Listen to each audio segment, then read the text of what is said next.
today we're going to talk all about mental health and leadership in life. We're going to talk about daily practices. One of the things that really inspired me to do this was a recent podcast episode that we had, and it was one of our biggest podcast episodes. And so I asked Blythe to come back.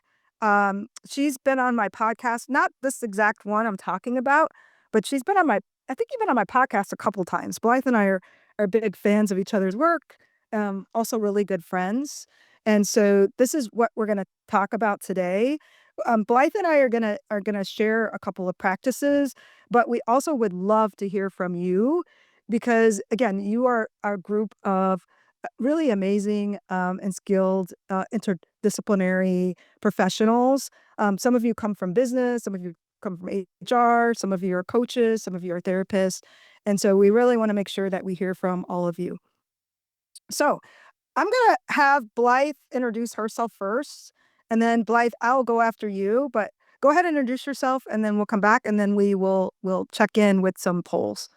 Perfect. So I want to give a shout out real quick to all my people from Grief to Purpose who came today, and then just kind of say I'm Blythe Landry, and I've been a therapist, coach, and trainer in the grief and trauma space for 25 years.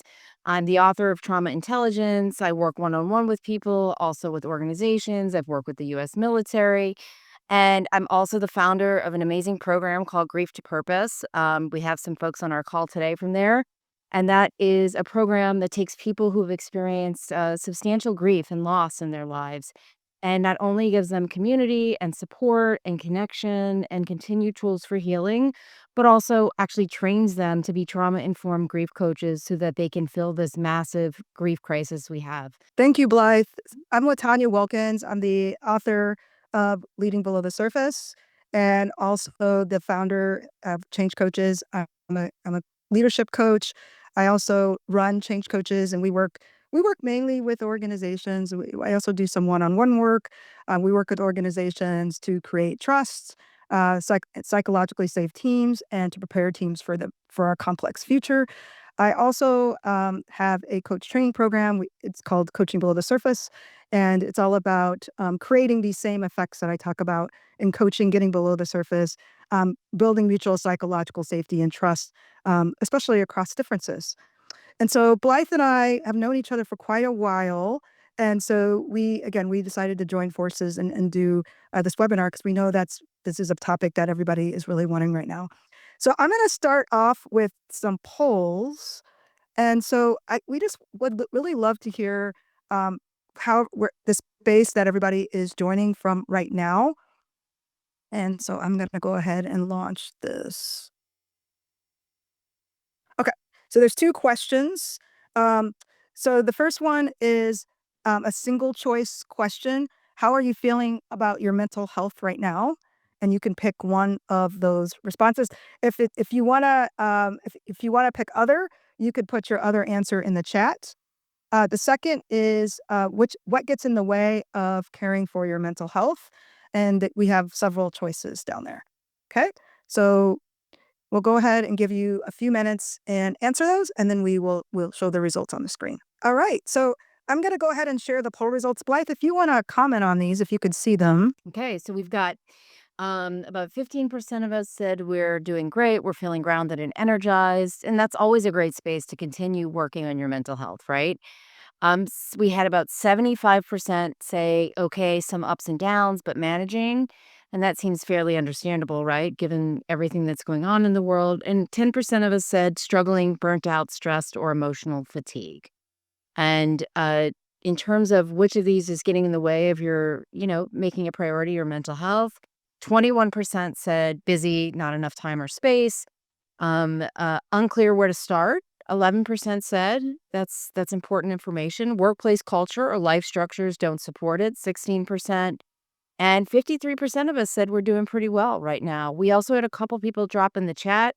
One of our members today said, been out of work for 6 months and I'm exploring a whole different path and I feel guilty.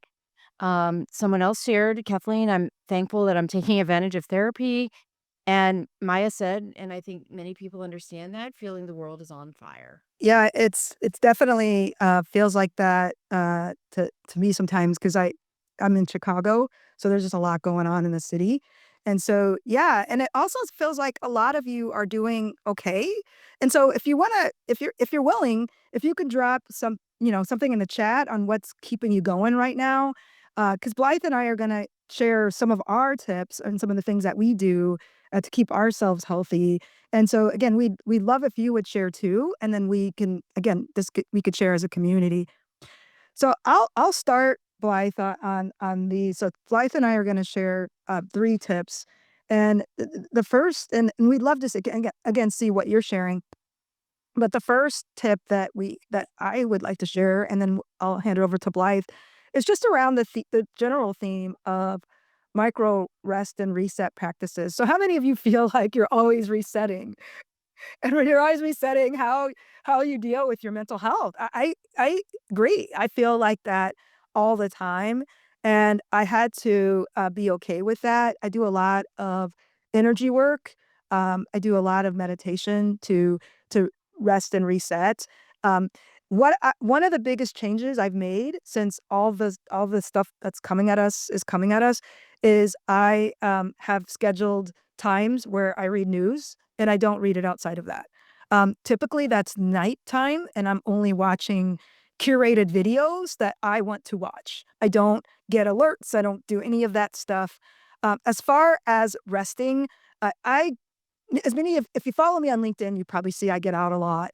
And so I'm around a lot of people. I'm in a lot of communities, and so I've, really learned that resting is, like I read the book Resting is Resistance, and resting is necessary.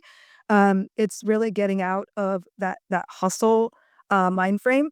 It's really interesting because I've it was really uncomfortable to do this at first, but I've been able to see that my ideas are actually better, and then it opens up space for unexpected connections and unexpected people to come into my life when I rest. Blythe, how about you? What do you have to offer? So, a couple different things for me. Structure is key for me. And I don't know if anyone else can relate to this, but I always think that I don't always have control over the things that are happening around me, but I have control over my choice to be disciplined in my mental health and my self care, right? And as someone who helps people with mental health for a living, I take it seriously. So many things. I meditate every morning, I walk almost every day of my life.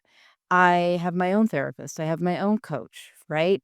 I work really hard to find ways to put, like what LaTonya was saying, pockets of that micro rest in, right?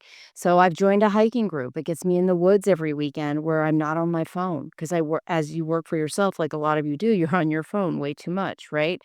I also am very selective about how I consume media and news.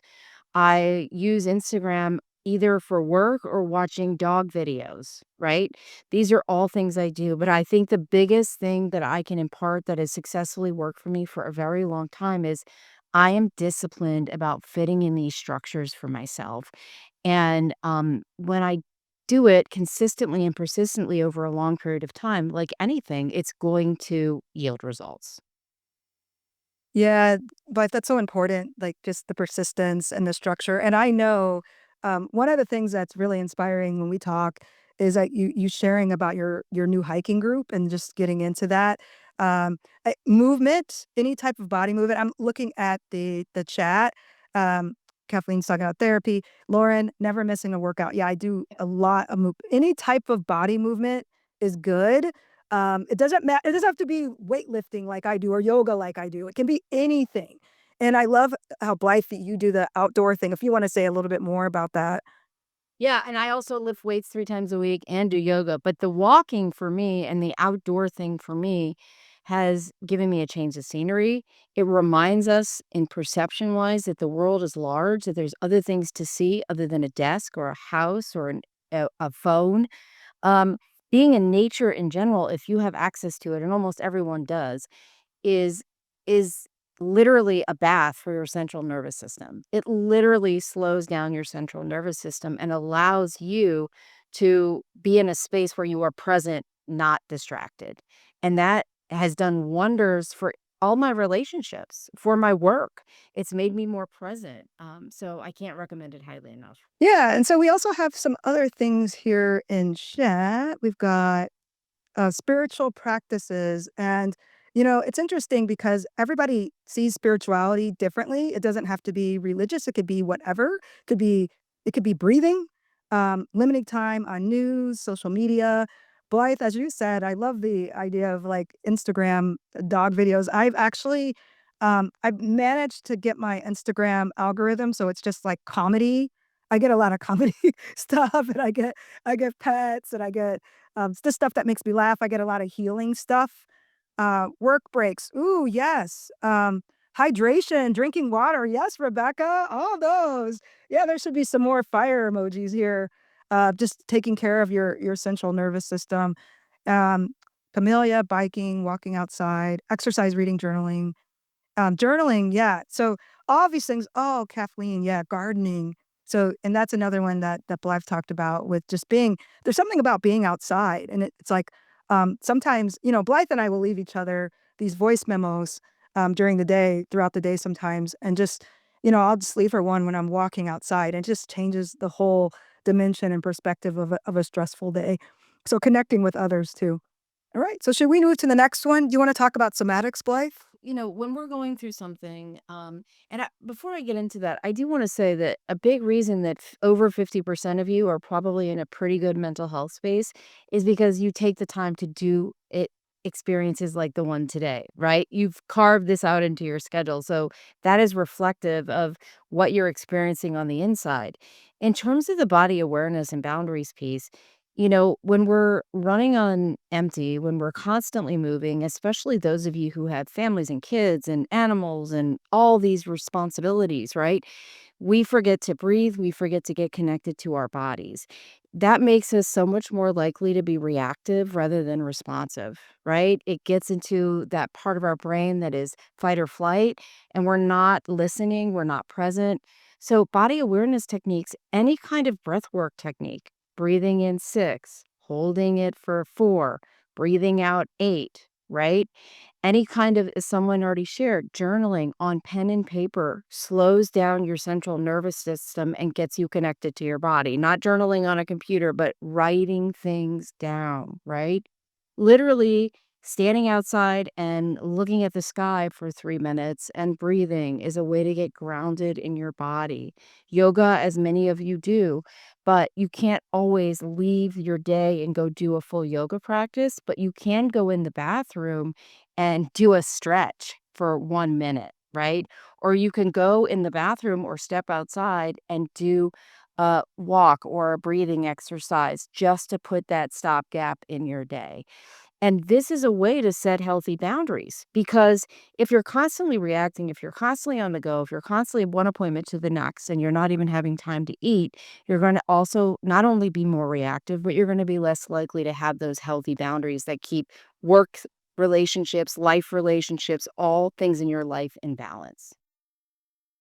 And that's a great thing. Morning Pages, I love that book, man. That was so big in the 90s, and there's people out there still doing it.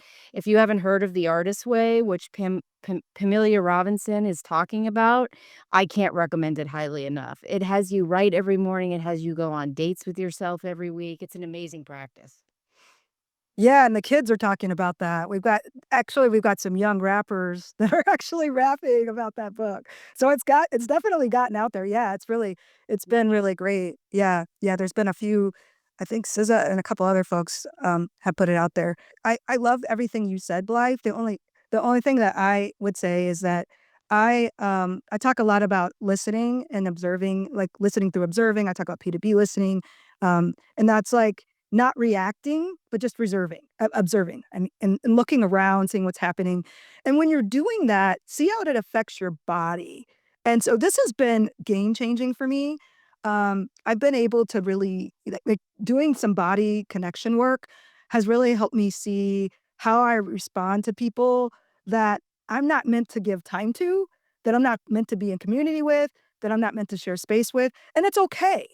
Because as Blythe said, what was happening is I was feeling these things and then I was in fight or flight and I was getting in these arguments or tense discussions and spinning Yeah. and yeah, right, Blythe? And so now it's like I can name that. And that's going to be the next thing we'll talk about. But you know, before we do that, I want to hear what Blythe has to say about this. But I can name that feeling, And I could just say, wow, my heart is beating really fast, or wow, this is a danger. This is my body's telling me danger around this person. And then I can wait until I get back into the rational part of my brain to make a decision on what I'm going to do about that person. In the meantime, what I could do is just, I'll usually say, okay, let's end this meeting for now and let's catch up later, or I'll try to remove myself from the situation. But then I just have so much more clarity and I'm not operating from a place of stress. And it's so much better for my mental health because, again, I'm not spinning. I'm really able to know that that's a danger for me. I love that, and I think being able to name it for yourself and also to have at least 1 or 2 people in your life you can trust to name it to. Like, LaTonya and I do this with each other all the time. We name our feelings on a voice memo, and then we validate each other's feelings. There is something life transformative if you can find 1 or 2 people in your world that you can name those feelings for. And if it's not available to you at this moment, you can write them and name them for yourself. You can create space for yourself, and I would recommend even saying them out loud, right? Because saying what's true is always better than reacting to what your emotion is telling you is true. Feelings aren't always facts. So saying what's true is always better than reacting to what your feelings are telling you is true. And I think that's really important to distinguish between. Yeah, that was a gem right there because, yeah, it's just a lot of times, yeah, we think it's like a lot of times, like, me as an entrepreneur, I take a lot of business risk and decisions, make a lot of decisions. And so there's a lot of stuff that sometimes can go through my head. But yeah, as Blythe said, you have to focus on what's true and what's real. And what's real is what's in your body. But again, naming that and coming back to it instead of making the split decisions, that's really great advice. All right. So should we move to the third before and then we'll put you in breakout groups so you can also discuss, but keep the comments coming in. Blythe, are there any comments I haven't seen yet in the chat? Let me see. We'll go back. We companion each other, Mary Paulson says. Yes, we do. And recognize when you are being invited into the drama triangle. Oh, yes. The drama triangle is the triangle of trauma and abuse, let's call it. It's when someone is uh, raised a certain way and they get caught up in that pattern of being a rescuer, a victim, etcetera, and it's really helpful, and, Pamelia is bringing in the artist way, she's bringing in the trauma way I think the drama triangle, she's got it, so I would if I were in this group, I would copy that and check it out, right? I would check out both those resources that Pamelia has offered to us today. They're very helpful, and they're very, very, well known to be effective. Yeah, me too, Pamelia. Pamelia says she needs lots of strategies. Hex she also lives in Pittsburgh where I live, so I might have to meet her for coffee. Oh, you two definitely should meet. Yes, that I can't wait to hear about that one. Yes, yes. Okay. So all that being said, name to navigate. Okay, I'll start with this one, Latanya. So, name to navigate means how do I name a feeling, right? She already shared about the importance of naming it. If you're very overwhelmed and you just can't think of a word, just try to feel where that emotion is in your body. Is it in your head? Is it in your throat? Is it in your digestive system? Is it in your toe?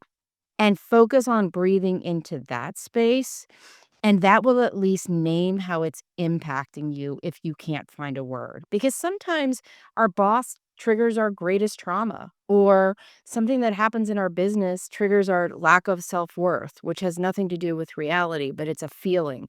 So if we can't find the word because it's a regressive feeling, we can always get in tune with our body and figure out where that emotion is arising and breathe into it, allow it, and then also visualize it dissipating. I say this to our community all the time, and I'll echo it here. People aren't doing this kind of stuff with their lives, right? They're not carving out time to talk about mental health in a way that's conscious. And it means that you're out there in the world doing some pretty amazing things. And so I'm honored to have connected with all of you today. Well, if you could close us out and talk about this photo and everything else before we go, and then I'll chime in. Most of you, those that you don't know me don't know this, but most of you don't know that I actually, before I lived in Pittsburgh, I lived in New Mexico. It's my favorite place on earth. I miss it so much. We moved here for family. So LaTonya, a couple years ago, visited us in New Mexico, and we went on some great adventures, and this was this amazing hike we went on, um, near Ghost Ranch, which is in Abiquiu, New Mexico. We had such a wonderful time. We did a ceremony on top of the mountain. It was amazing. So this is what this picture is, and, it's a great memory. Yeah, that was really fun, and, a couple other folks joined us. But I wanna close out. Thank you everyone for coming. It sounds like this was really useful. I do wanna just encourage, if you want more tools and resources, so Blythe, I'm sharing her Instagram. Blythe, as you probably have seen, she runs a grief coaching program, and so for those of you that have come for me, you probably didn't know that, so definitely connect with her. She's also been on the Leading Below the Surface podcast, I think a couple times, and so so please follow her on Instagram. And then this QR code is to my LinkedIn, and then leadingbelowthesurface.com has a lot of tools and resources, again, mainly for coaching and for the workplace one-on-one, like, or workplace groups. And so that's all we have. So thanks, everyone.